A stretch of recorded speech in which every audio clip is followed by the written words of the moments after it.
Hello class, बेटा आज एक नया टॉपिक स्टार्ट करेंगे और टॉपिक है रिलेशंस एंड फंक्शंस। बेटा क्लास 11th में भी आप ये टॉपिक पढ़ के आए हो, बट बेसिकली बेटा क्लास 11th में बच्चा क्या करता है सबको पता है, ठीक है। तो हम क्या करेंगे, जो भी बेसिक्स 11th का है उसको भी हम समझाएंगे, थोड़ा सा आइडिया देंगे ताकि 12th वाला कॉन्सेप्ट क्लियर हो जाए, क्योंकि बेटा दोनों इंटरलिंक्ड है, दोनों इंटरलिंक्ड है। तो परेशान होने की बात नहीं, अगर 11th में नहीं पढ़ा है तो कोई दिक्कत नहीं, सारी चीजें आपको क्लियर करूंगा मैं। अब है क्या कि इस रिलेशन पढ़ो या फंक्शन पढ़ो, इन दोनों को पढ़ने से पहले हमको थोड़ा सा बेसिक आइडिया सेट थ्योरी का होना चाहिए। ये भी आपके 11th में टॉपिक था। तो हम क्या करेंगे, सेट थ्योरी का थोड़ा बेसिक सा यूज जितना इस टॉपिक में है उतना आपको पहले समझाएंगे ताकि आपको कॉन्सेप्ट रिकॉल हो जाए। और कई बच्चों को बेटा ये कॉन्सेप्ट आता भी होगा, पर कोई दिक्कत नहीं, दोबारा से आप समझ लो। अब है क्या, मेनली बेटा ये टॉपिक रिलेशंस और फंक्शन दो पार्ट्स में डिवाइड है। तो है क्या, बेसिकली रिलेशन को ही मॉडिफाई करके फंक्शन में कन्वर्ट किया गया है। तो पहले हम रिलेशन को डिटेल में पढ़ेंगे, उसके बाद फिर हम फंक्शन को पढ़ेंगे। पर इन दोनों को पढ़ने से पहले जितना यूज है इन दोनों में सेट थ्योरी का, उसको देखते हैं। तो सेट थ्योरी में पहले बेसिक डेफिनेशन है बेटा, a well defined collection of object is called set. मतलब अगर कोई पर्सन आपको ऐसी इंफॉर्मेशन देता है कि उसके पास एक कलेक्शन है कुछ मेंबर्स का, कुछ ऑब्जेक्ट्स का, जिसको सुनने के बाद आप 100% श्योर हो जाओ कि हाँ ये किन के बारे में बात कर रहा है, तो वो जो कलेक्शन है ऑब्जेक्ट का या मेंबर्स का, वो क्या कहलाएगा, सेट कहलाएगा। जैसे मैंने बोला a collection of vowels in English alphabet, तो हम श्योर है कि हम किसके कलेक्शन की बात कर रहे हैं, ए ई आई ओ यू, ठीक है, ए ई आई ओ यू, यही वॉवेल्स होते हैं, ठीक है। अब है क्या, अगर आपने करली ब्रैकेट में जो भी मेंबर्स हैं आपको पता चल गए, आपने उन मेंबर्स को कॉमा से सेपरेट करके लिख दिया, करली ब्रैकेट लगा दिया, तो ये सेट को डिनोट करता है। मतलब ये सिंबल किसको डिनोट करता है, सेट को। सेट के अंदर जो चीजें लिखी होती हैं, जो एलिमेंट्स लिखे होते हैं, वो मेंबर्स हैं उसके। और ये बेटा सबको पता है कि जब आप इस फॉर्म में लिखते हो, जब आप सेट को लिखने का ये तरीका फॉलो करते हो, तो इसको हम लोग क्या बोलते थे, that is called roster form. कैसी फॉर्म, रोस्टर फॉर्म, या आप ऐसे बोल सकते हो लिस्टिंग फॉर्म, क्योंकि हमने एलिमेंट्स को लिस्ट बना के लिख दिया, लिस्ट बनाई लिख दिया, that is why it is called also listing form या फिर रोस्टर फॉर्म। और करली ब्रैकेट किसको रिप्रेजेंट करता है, सेट को रिप्रेजेंट करता है। दूसरा example, collection of even natural number less than 10, तो यहां भी हम बिल्कुल श्योर है कि हम किनकी बात कर रहे हैं, हम बात कर रहे हैं इवन नेचुरल नंबर की, but that should be less than 10। तो क्या आएगा, 2 4 6 8, यही 4 इवन नेचुरल नंबर है जो 10 से छोटे हैं। हमने करली ब्रैकेट लगाया और लिख दिया, तो ये क्या हो गया, कलेक्शन क्या है, 2 4 6 8 है, करली ब्रैकेट लगा दिया, सेट को रिप्रेजेंट करता है ये, तो ये सेट हो गया। दूसरा ये चीज है बेटा, जैसे मैंने यहाँ पे एक चीज और आपने पढ़ी थी कि एम्प्टी सेट क्या होता है, नल सेट या वॉइड। अलग अलग नाम है, काम एक ही है, 3 नाम है, काम एक है। चाहे एम्प्टी सेट बोलो या नल सेट बोलो या वॉइड सेट बोलो, ऐसा सेट जिसमें कोई भी एलिमेंट ना हो।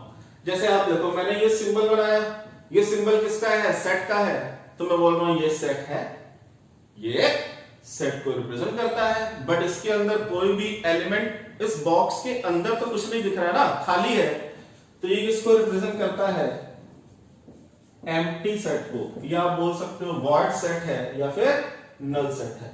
ये चीज बड़ा समझ में आ गई। और बेसिक से आप ये चीजें कॉपी कर लेना अपने हिसाब से, आपको जैसा लगता है sequence wise.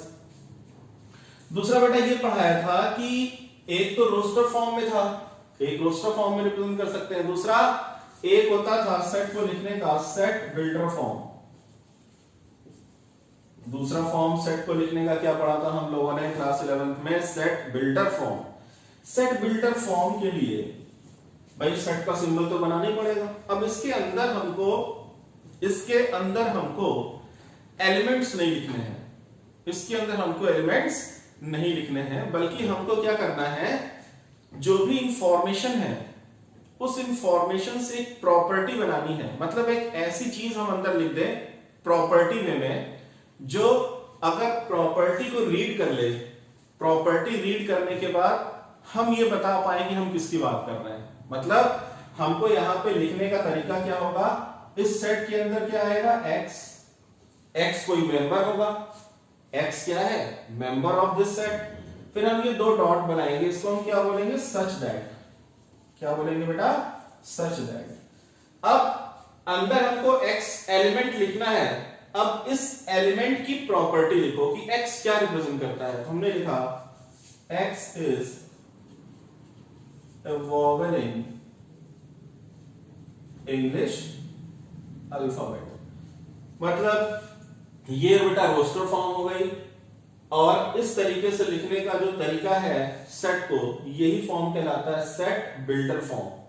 Set builder form क्यों बोलते हैं, क्योंकि आपने अंदर इसके क्या लिखा, x लिखा, कोई मेंबर होगा। अब x है क्या, such that x is a vowel in English alphabet. आपने क्या किया, आपने इंफॉर्मेशन डाल दी अंदर कि इंफॉर्मेशन को पढ़ो और खुद से बताओ क्या क्या आंसर आएगा। मतलब आपको अब सेट बिल्ड करना है, आपको सेट बिल्ड करना है। You can build a set, इस इंफॉर्मेशन की हेल्प से हम सेट बिल्ड कर सकते हैं। That's why it is called set builder form. तो सेट थ्योरी में बेसिक अभी क्या पढ़ा, सेट क्या होता है, रोस्टर फॉर्म क्या होता है, सेट के लिए सिंबल कौन सा यूज करेंगे, एम्प्टी सेट क्या होता है, सेट बिल्डर फॉर्म क्या होता है। इतना कॉपी करो बेटा, फिर और थोड़ा बेसिक पढ़ते हैं। क्लास इसके बाद बेटा मान लो मैंने एक सेट लिया कैपिटल ए। बेटा सेट के लिए हम सिंबल अगर कोई यूज करेंगे हमेशा कैपिटल लेटर में यूज करेंगे, और सेट के जब आप अंदर कोई भी अल्फाबेटिकल फॉर्म में लिखोगे वो स्मॉल लिखोगे।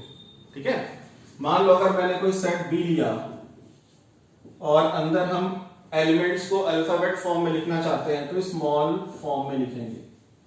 ठीक है, मान लो मैंने सेट ए लिया 1 2 3 और मैं ये बोलूं कि 1 इस सेट को बिलोंग करता है, तो हम ऐसे लिखते थे 1 बिलोंग्स टू। मतलब ये सिंबल किसका है, बिलोंग्स टू का,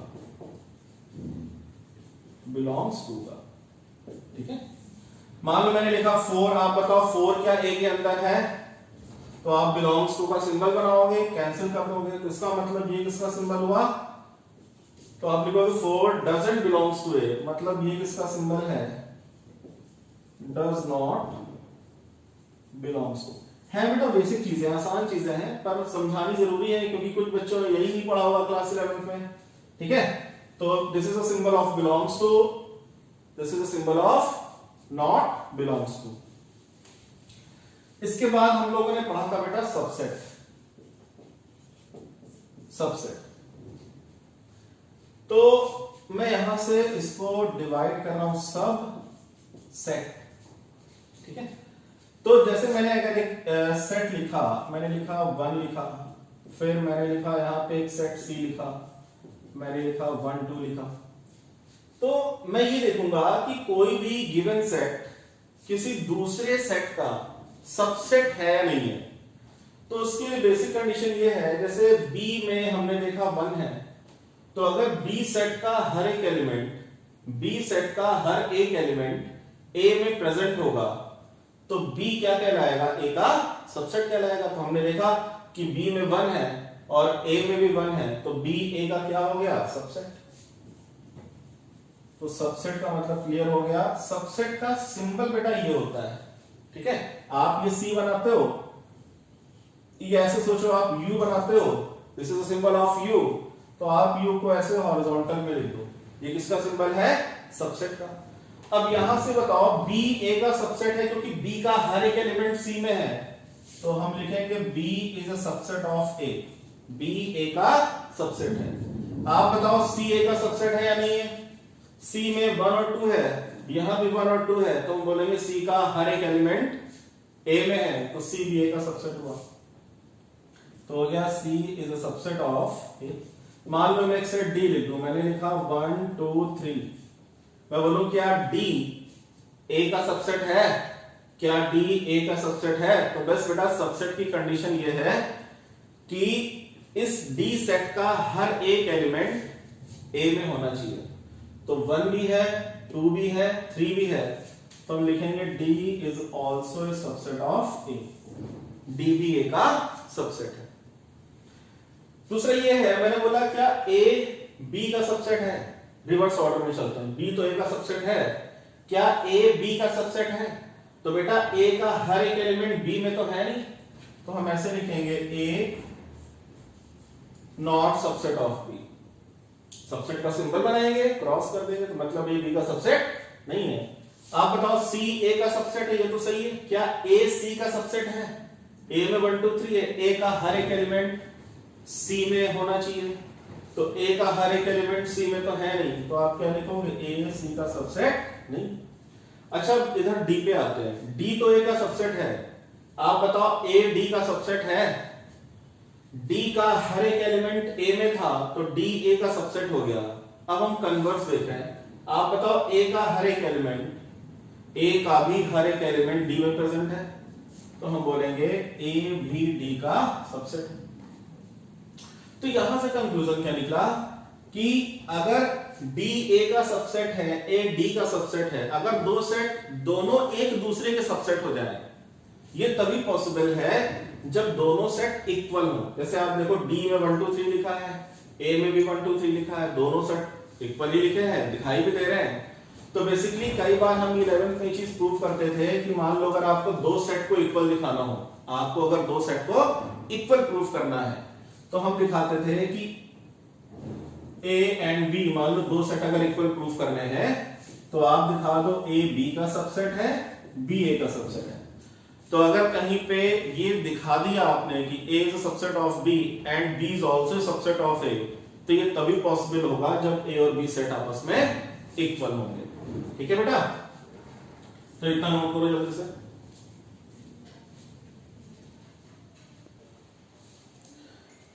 तो क्लास ये बेटा सबसेट की बात हुई। अब अगर मैं ये बोलूं कि आपने B लिखा, C लिखा, D लिखा, B भी A का सबसेट है, C भी A का सबसेट है, D भी A का सबसेट है, तो ऐसे आप कितने एग्जाम्पल दे सकते हो जो इस A के सबसेट होंगे? मतलब मैं बोल रहा हूं कि इस सेट के कितने सबसेट लिखे जा सकते हैं। ठीक है, तो देखो सबसे पहले फॉर्मूला बेटा कॉपी कर लो जो मेन है, NA, अगर मैंने बाहर N लिख दिया, ब्रैकेट में A लिखा, तो ये इन्फॉर्म करता है नंबर ऑफ एलिमेंट्स। किसको? Number of elements in set A। तो इस A सेट में कितने एलिमेंट्स हैं? देयर आर 3 एलिमेंट्स, 3 एलिमेंट्स हैं, तो नंबर ऑफ सबसेट कितने हो जाएंगे? 2 की पावर 3, मतलब 8। तो एक फॉर्मूला है कि अगर किसी सेट A में मान लो P एलिमेंट्स हैं, अगर A सेट में कितने एलिमेंट्स हैं? P एलिमेंट्स हैं, तो नंबर ऑफ सबसेट क्या हो जाएंगे? 2 की पावर P। तो मेन फॉर्मूला बेटा ये है, ये नोट करना है। ये आता कहां से? ऐसे समझो, अगर हमको किसी भी सेट के सबसेट लिखने हैं, तो हम एक एक एलिमेंट करके भी उठा सकते हैं, सिंगल सिंगल एलिमेंट भी लिख सकते हैं, या इनमें से दो दो का पेयर करके लिख सकते हैं, जैसे हमने 1 2 लिख दिया, या हो सकता है हम तीनों को उठा के लिख दें। तो इसका मतलब ये हुआ कि अगर हम 1 को लेना चाहते हैं, अगर हम 1 को उठाना चाहते हैं, तो दो ही चॉइसेस, या तो हम 1 को सेलेक्ट करेंगे या हम 1 का सिलेक्शन नहीं करेंगे। तो बेटा 1 को सेलेक्ट करने के कितने वेज हैं? 2 वेज है, या तो आप 1 का सिलेक्शन करोगे सबसेट लिखने में, या 1 का सिलेक्शन सबसेट लिखने में नहीं करोगे। ऐसे ही 2 के पास कितने सिलेक्शन है? देयर आर 2 वेज, या तो आप 2 का सिलेक्शन करोगे सबसेट लिखते समय, या आप 2 का सिलेक्शन नहीं करोगे सबसेट लिखते समय, तो 2 वेज। ऐसे ही 3 को भी सेलेक्ट करने के 2 वेज, या तो 3 का यूज होगा या 3 का यूज नहीं होगा, 2 वेज। एक्चुअली बेटा ये है क्या, 11th क्लास का ही टॉपिक है परम्यूटेशन कॉम्बिनेशन, उसका बेसिक यूज कर रहे हैं कि ये फॉर्मूला बना कहां से। तो आप बताओ टू वेज 1 के हैं, टू वेज 2 के हैं और 3 के भी टू वेज हैं, तो फंडामेंटल लॉ से क्या आ गया 2 इंटू 2 इंटू 2। 1 को सेलेक्ट करने के 2 वेज, 2 को सेलेक्ट करने के 2 वेज, 3 को सेलेक्ट करने के 2 वेज। तो टोटल नंबर ऑफ वेज कितने हो गए सिलेक्शन करने के? टोटल नंबर ऑफ वेज ये हो गया 2 कितनी बार आएगा 3 बार और मल्टीप्लाई कर देंगे, क्या आएगा 2 की पावर 3। तो ये क्या था बेटा, इनके एलिमेंट्स को सिलेक्शन करने के तरीके थे। और सिलेक्शन करके हम लिखते क्या है, हम सिलेक्शन करके सबसेट लिखते हैं। तो जितने चॉइसेस सिलेक्शन के होंगे उतने ही सबसेट बनेंगे। तो 2 अगर 3 एलिमेंट थे तो 2 की पावर 3 आया। ऐसे ही अगर किसी सेट में p एलिमेंट्स होंगे तो नंबर ऑफ सबसेट कितने हो जाएंगे 2 की पावर p हो जाएंगे। तो आप बताओ अगर मैं इस 1 2 3 के सारे सबसेट लिखना चाहूं, ये तो पता चल गया कि इसके 8 सबसेट होंगे क्या क्या। एक तो हमने 1 लिख दिया, पहले सिंगल सिंगल लिख लेते हैं, 2 लिख दिया, 3 लिख दिया। हमने केवल 1 को यूज किया, केवल 2 को, केवल 3 को कर सकते हैं। मान लो 2 को उठा के भी हम सबसेट बना सकते हैं। तो किसी बच्चे ने 1 2 लिख दिया, कोई चाहे तो 1 3 लिख दे या कोई चाहे तो 2 3 लिख दे। अच्छा 2 3 लिखो या किसी बच्चे ने 3 2 लिख दिया, ये दोनों अलग अलग काउंट नहीं होंगे, एक ही काउंट किया जाएगा। क्योंकि बेटा सेट में एलिमेंट को रिपीट करके या ऑर्डर इंपॉर्टेंट नहीं होता। 2 3 या 3 2 एक ही बात है सेट के लिए। किसके लिए? पर्टिकुलर सेट की बात हो रही है। तो काउंट करो बेटा 1 1 2 3 4 5 6 और एक ये 7 सबसेट बन गए।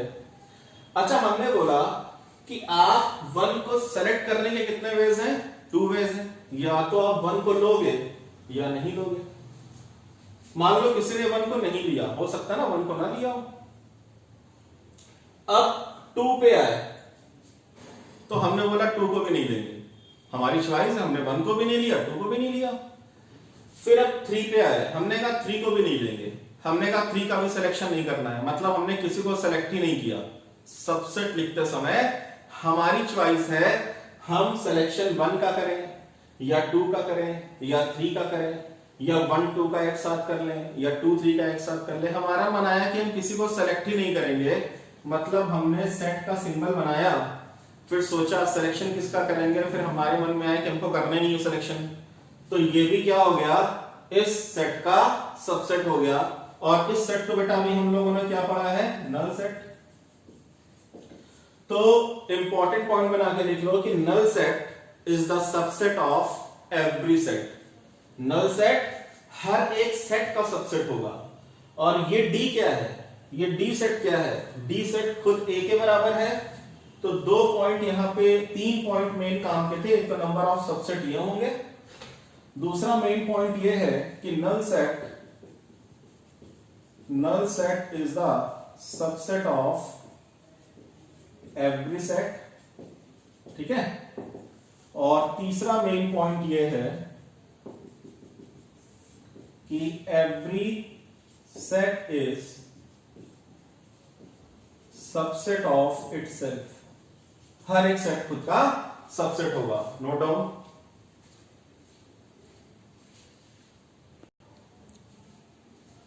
क्लास बेटा हम लोगों ने रिलेशन टॉपिक में जितना भी सेट का अभी तक यूज होना था वो पढ़ा। आगे कहीं जहां लगेगा कि बेटा सेट का ये एप्लीकेशन हो रहा है तो मैं वहां पे इंडिविजुअल उस टॉपिक में सिखाता चलूंगा आपको, ठीक है। अब है बेसिकली ऑर्डर्ड पेयर, ठीक है। अब यहीं से बेस बन रहा है किस टॉपिक का, रिलेशन टॉपिक का। तो what is ordered pair, listing of 2 objects in specific order. अगर आपको 2 एलिमेंट्स दे दूं, आप उनको एक स्पेसिफिक ऑर्डर में लिख दो। अब किस ऑर्डर में लिखना है वो डिपेंड करेगा क्वेश्चन की डिमांड क्या है, तो वो लिखना ही क्या कहलाएगा, ऑर्डर्ड पेयर कहलाएगा। जैसे मान लो मेरे पास ये 2 एलिमेंट्स हैं, मैंने बोला इन 2 एलिमेंट्स को ऑर्डर्ड पेयर फॉर्म लिखो। तो हमने या तो a, b लिख देना है या b, a लिख देना है। कब a, b लिखना है, कब b, a लिखना है, ये मैंने बताया कि डिपेंड करेगा क्वेश्चन की नीड क्या है, डिमांड क्या है, वो भी सीखेंगे। तो आप ए कॉमा बी भी लिख सकते हो, बी कॉमा ए भी लिख सकते हो, और इस सिंबल, ये सिंबल किसका है बेटा, ओपन ब्रैकेट का। तो ये क्या कहलाएगा, एक ऑर्डर्ड पेयर कहलाएगा, ये भी क्या कहलाएगा, एक ऑर्डर्ड पेयर कहलाएगा। बट ऐसा होता है कि ए कॉमा बी और बी कॉमा ए ये इक्वल नहीं है। ए कॉमा बी एक अलग ऑर्डर्ड पेयर है, बी कॉमा ए अलग ऑर्डर्ड पेयर है। तो अगर मैं ये बोलूं आपसे कि a comma b equal to x comma y, ये एक ऑर्डर पेयर है कॉमा बी। एक मैंने और ऑर्डर पेयर ले लिया जिससे मैंने एक्स कॉमा वाई लिख दिया। तो हम लोग ये जनरल बोलेंगे बेटा दो ऑर्डर पेयर इक्वल तभी होते हैं, two order pairs can be equal, अगर उनके फर्स्ट एलिमेंट आपस में इक्वल हो जाए और सेकंड एलिमेंट भी आपस में इक्वल हो। फर्स्ट के इक्वल हो, सेकंड के इक्वल हो, तब हम बोलेंगे कि ये दोनों ऑर्डर्ड पेयर क्या है, सेम है। यहां बेटा मैं बोल रहा हूं कि a comma be ordered pair p comma ordered pair के इक्वल नहीं है। बट सेट में हम लोगों ने क्या पढ़ा था, अभी मैंने सेट का रिवीजन कराया आपको। अगर मैं ऐसे लिखूं, मैंने लिखा a कॉमा बी, अगर करली ब्रैकेट लगा है तो सेट का सिंबल हो गया, करली ब्रैकेट लगा है तो सेट का सिंबल हो गया। और कोई ये लिख दे b कॉमा a, ये एक अलग चीज है, ये एक अलग चीज है, ये हम ओपन ब्रैकेट से इंडिकेट कर रहे हैं। तो ये a कॉमा बी एक सेट है, मान लो इस सेट को मैं सिंबल ए दे दूं, ये सेट बी है। तो यहां पे अगर कोई बोले क्या ये दो सेट इक्वल है, 100% इक्वल है, क्योंकि सेट लिखते समय ऑर्डर का कोई भी इंपॉर्टेंस नहीं है, तो यहां कोई क्वालिटी होल्ड करेगी। तो बस ये इसलिए बताया ताकि आप इसका उसका मिक्स करके कॉन्सेप्ट एक अपना नया कॉन्सेप्ट ना बना दो। ठीक है भाई, ये ऑर्डर पेयर की बात हो रही है, इतना फॉर्म में आ गया। अब इसके बाद बेटा हेडिंग डालो Cartesian product of two non empty set.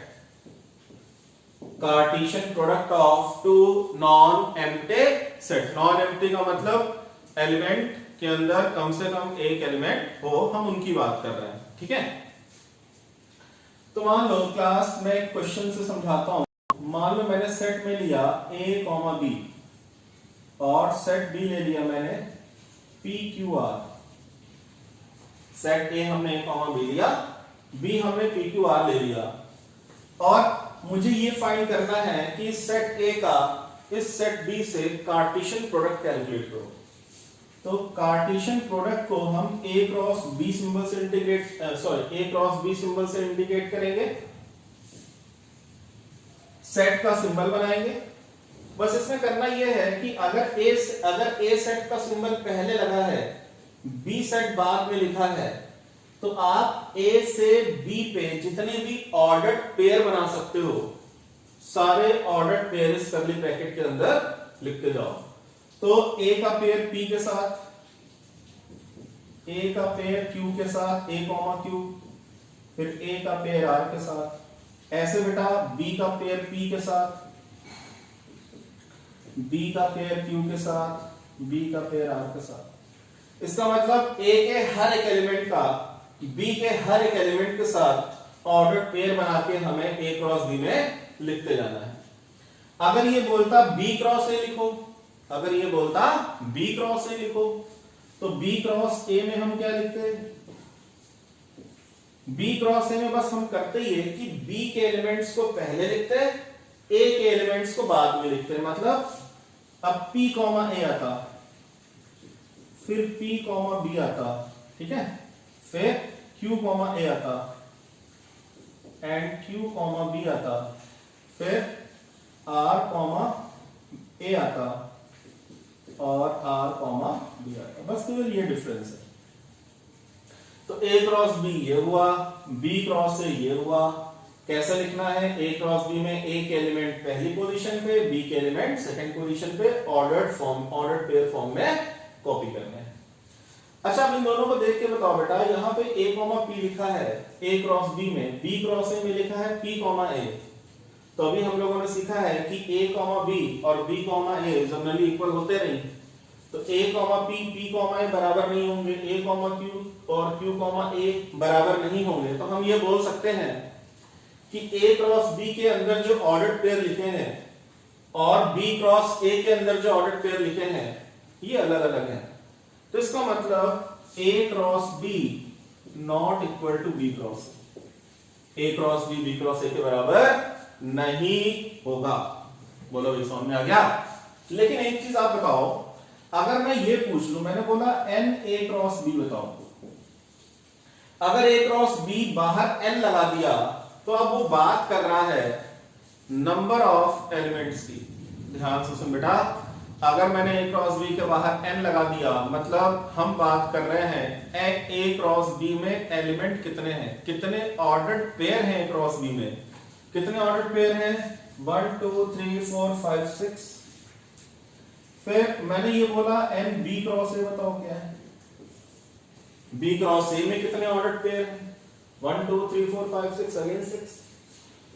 तो हमने बोला a क्रॉस b अलग है, b क्रॉस a अलग है, लेकिन दोनों में नंबर ऑफ एलिमेंट सेम होंगे, दोनों में नंबर ऑफ एलिमेंट सेम होंगे। तो ये भी चीज सही है 100%। और n a क्रॉस b बराबर n b क्रॉस a ये भी सही है। ये अलग चीज शो कर रहा है, ये अलग चीज है, दोनों को मिक्स नहीं करना है। ये चीज समझ में आ गई बेटा। तो मेन है, ये नोट कर लो बेटा। और दूसरा, जब मैंने बोला कि n a क्रॉस b कितना है 6, a क्रॉस b में 6 पेयर आ रहे हैं। आप बताओ a में कितने पेयर हैं 2, b में कितने पेयर हैं 3। तो हम ऐसे फॉर्मूला बना सकते हैं कि n a क्रॉस b बराबर n a into n b। मतलब a क्रॉस b के अगर एलिमेंट निकालने हैं तो a के एलिमेंट और b के नंबर ऑफ एलिमेंट्स को मल्टीप्लाई कर दो, डायरेक्ट आ जाएगा, ये निकालने की नीड नहीं पड़ेगी। तो इसमें 2 थे, इसमें 3 थे, a क्रॉस b में 2 इंटू 3 यानी 6 ऑर्डर पेयर आएंगे। Note down.